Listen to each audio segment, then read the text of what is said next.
Yo, what's up, everybody?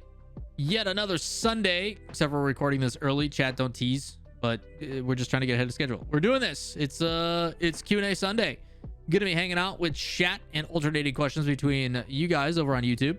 As always, as a reminder, if you would like to have your questions answered, two ways you can do it. Number one, on the YouTube video that you're watching right now, in the comments, leave one. If you see one you like that one, it'll bump it up to the top. Those are usually the ones that we go with because it shows that other people also like it. The other thing is you guys can come over to Twitch, twitch.tv/Lawler. We do these live randomly throughout the week.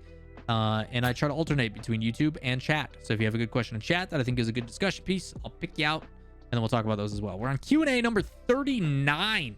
39 weeks of this. 39 weeks of being interrupted by people subbing. J Mark, thank you for your lovely message. I agree. Say hello to YouTube. Also hit the subscribe button. Turn on notifications and stuff as well. It's greatly appreciated. We're going to jump straight into this. Make it nice and easy. Let's flip over to the other page. Cooper Adams says, given your comments about Spaceman in your last video, love that boy, maybe think about RLCS broadcast. Now, there are limitations with the engine. Yes, Unreal Engine 3 definitely has limitations, spectator slots, etc. But how much do casters watch that view that everyone sees at home, or how much else do they watch?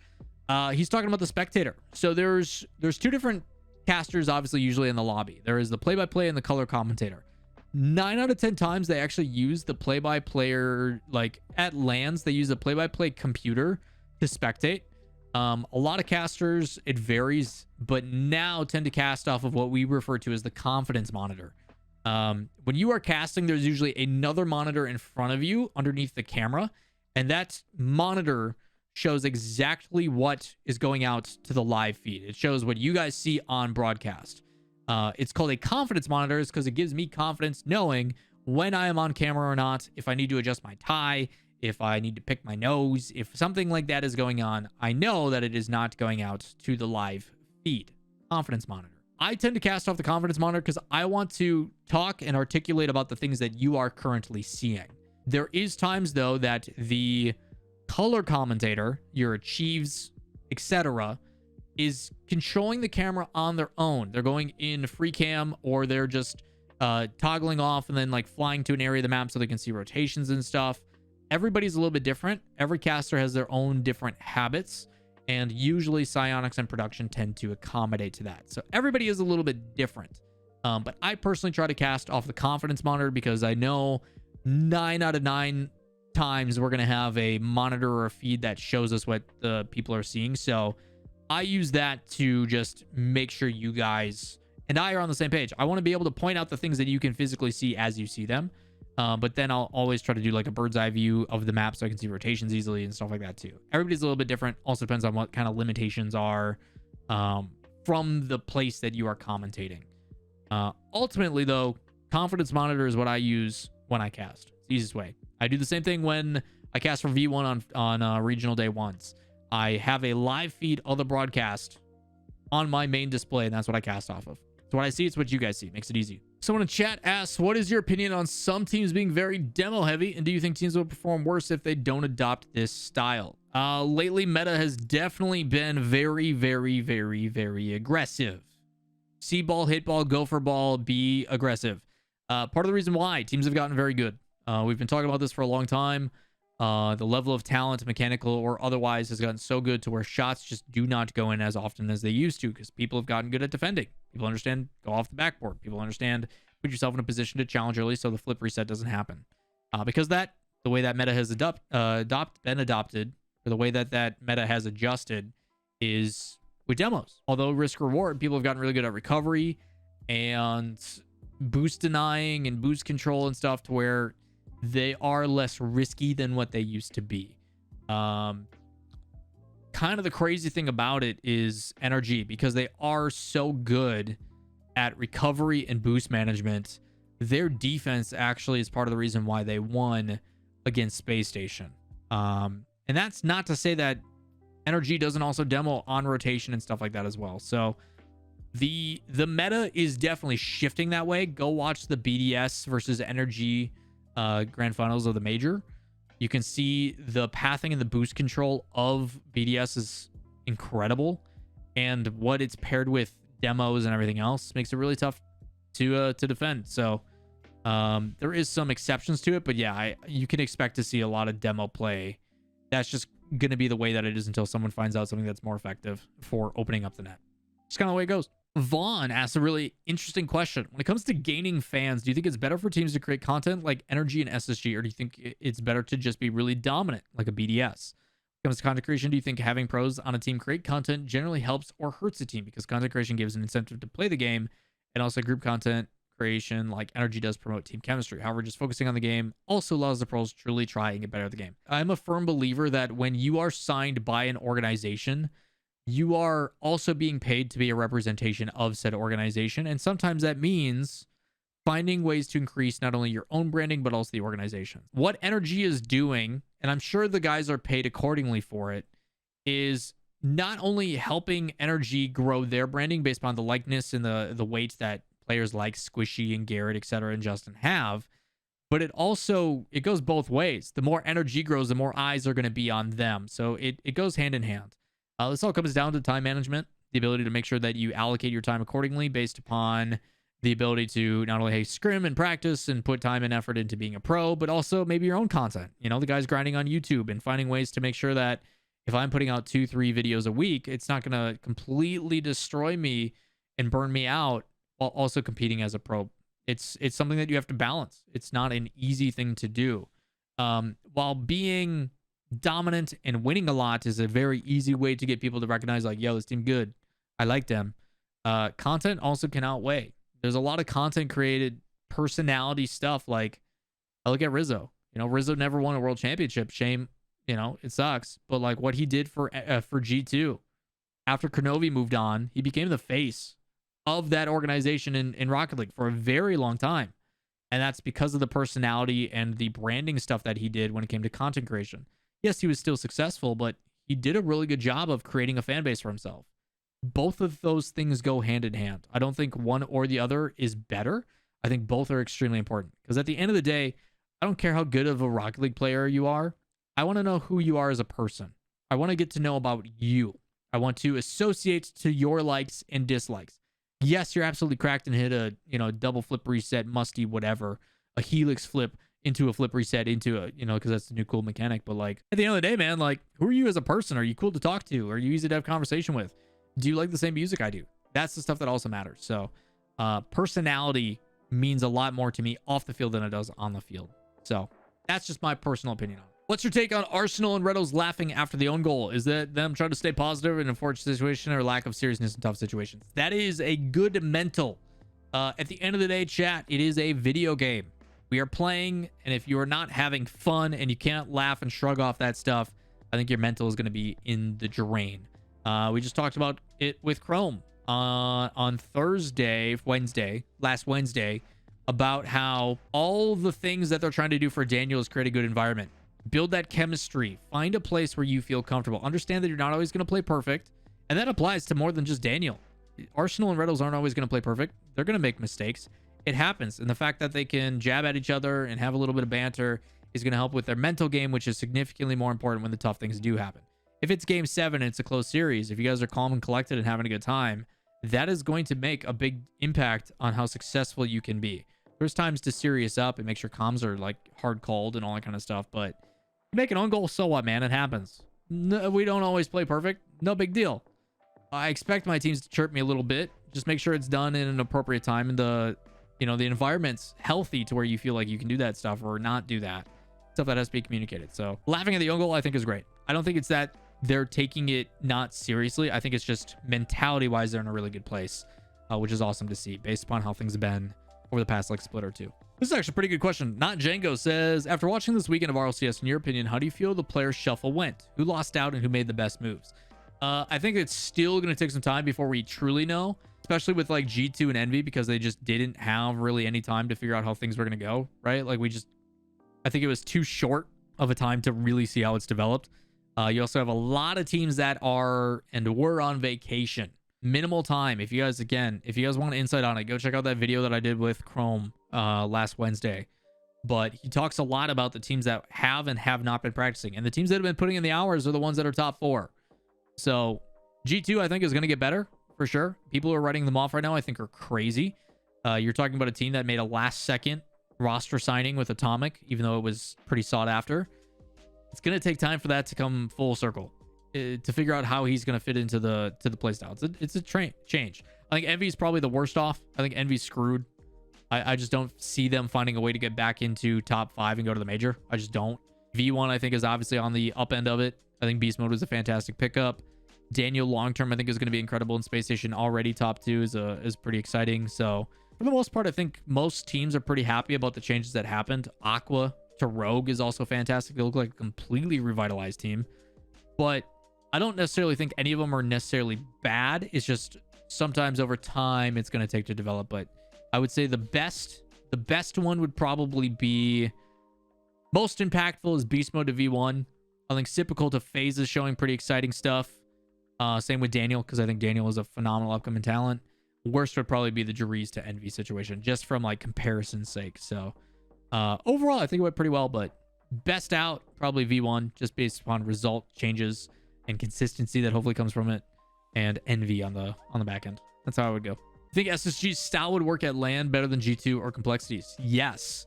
That fast, aggressive, confident play style is really, really effective on LAN. If you can play like that on LAN, you're almost unbeatable. That's what's been so crazy about some of these EU teams, is EU comes in with that confidence and they just still play aggressive. You hear the jokes about like, oh, they never hit that in RLCS. They never do this because in scrims, there's that lack of pressure.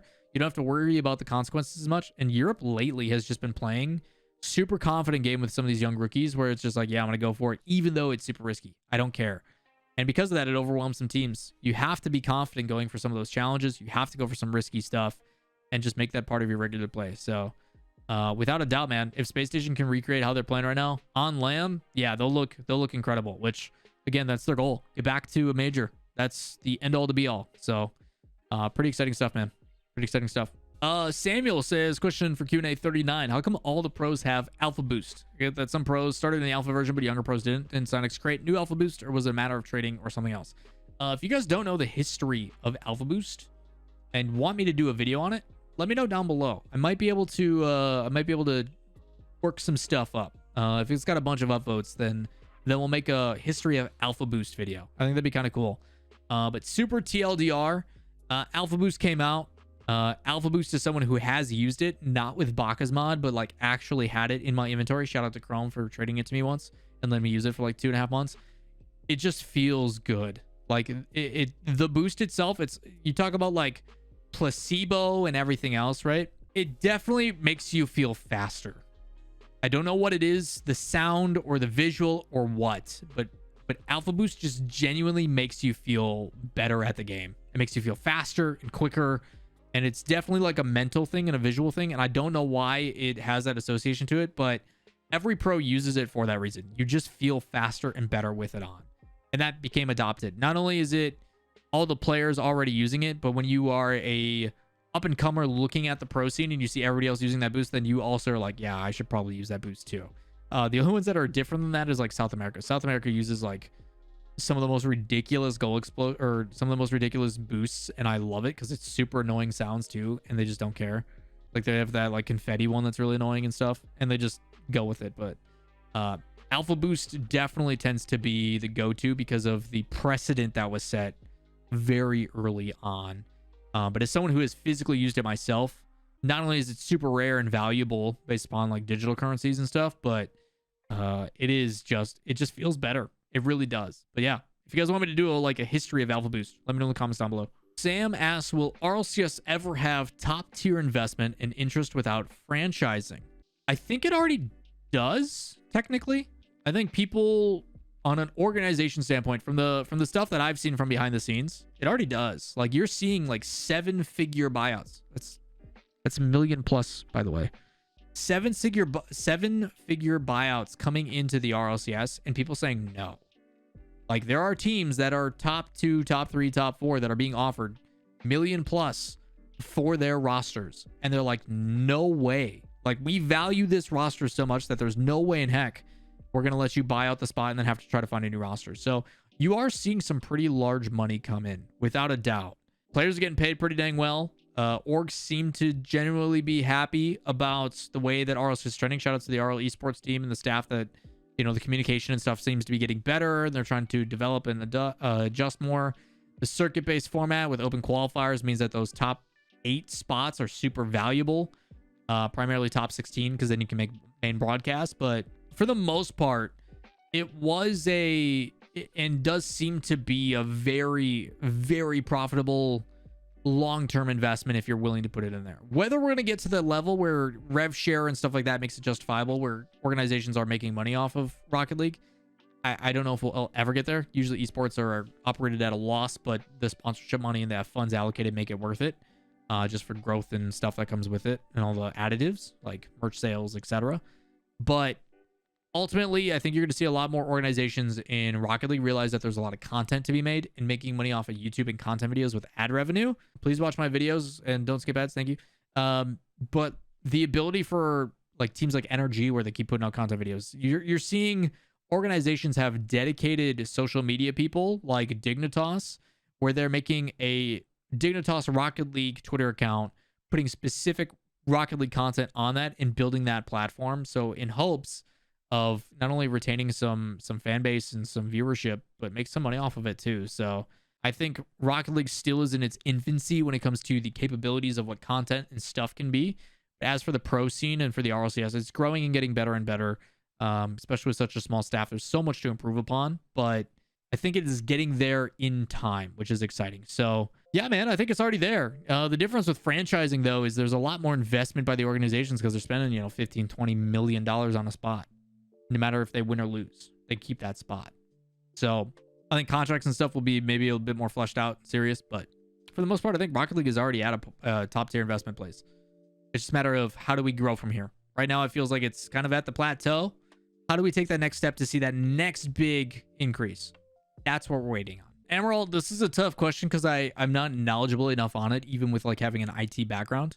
But you ask what goes into improving ping for minor regions. Part of it is difficult because what's unique about Rocket League, to my knowledge, is it is a physics-based game. We can all agree that instead of pressing a button to pass, you have to be the one that speeds up your car, hits it at the right power and the right angle, so it goes to your teammate then has to redirect it, hit perfectly, blah, blah, blah. And those things are calculated on a server. Those are all server side. They're not done on your client, because if they were, then people could cheat and etc. Which is what's amazing about Rocket League. We don't have hackers. We don't have to worry about people cheating. So because of that, I think there is always the concern of how can server implementation, how can refinement of that be done. It's also why we like LAN, because then we don't have to deal with that stuff. Implementing more servers is always a thing. Always finding more support, more servers, more offerings to make sure that when people are pinging to a server, it's not hopping between this server, then this server, then this server, then Psyonix. Minimizing how much distance needs to be traveled so they get a better ping. So more is always better, but then you also have to find out ways to be more efficient. And I think Unreal Engine 5 may help with this. I don't know if that's going to be true or not. To my knowledge, Unreal Engine 5 has some interesting plugins when it comes to network connections, which give us the ability to not only possibly host custom games, and people can then download them and use them, and we can play with each other. There's a lot of limitations that come with Unreal Engine 3, and efficiency and the ability to improve upon some of those things may come with the new engine. Whether that's true or not, we'll have to wait and see. But always more support, finding ways to become more efficient. There's people that are way more knowledgeable about this topic that would be able to give you an answer, but I do think it's important. Finding ways to support minor regions more. Not only for just like tournaments and stuff, but also server side. Just to add on to that, what is high versus low ping even indicating?